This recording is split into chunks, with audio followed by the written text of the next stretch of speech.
What's up, Fridge Magnets? It's Billy the Fridge here, and seriously though, I got a cameo request last night. Someone who's like went to my shows 10 years ago with a friend. She was like, I would love for you to send an April Fool's to my friend. And then she goes on to tell me this crazy story about how the last 10 years, every year on April Fool's, she'll go in and she'll like slide a picture of me or something into her friend's house. Hi Billy, I sent you a cameo request. I know it's short notice in time for April Fool's Day, so if you can't complete it by then, please let me know. I will understand. You're the best though.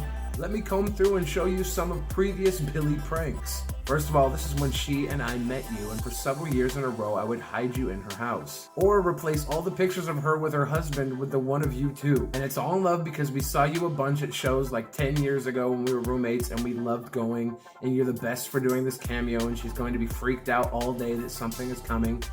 Except nothing is coming, though her husband is dressing their toddler up like you today.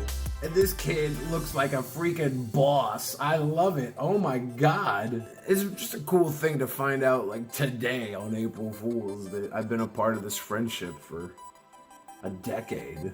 It's so funny. I don't know. I love it. I thought you guys might get a kick out of it too. Whitney, Alicia, thank you for letting me be a part of your friendship. This is great. Hope you guys enjoyed the video. Remember to stay safe.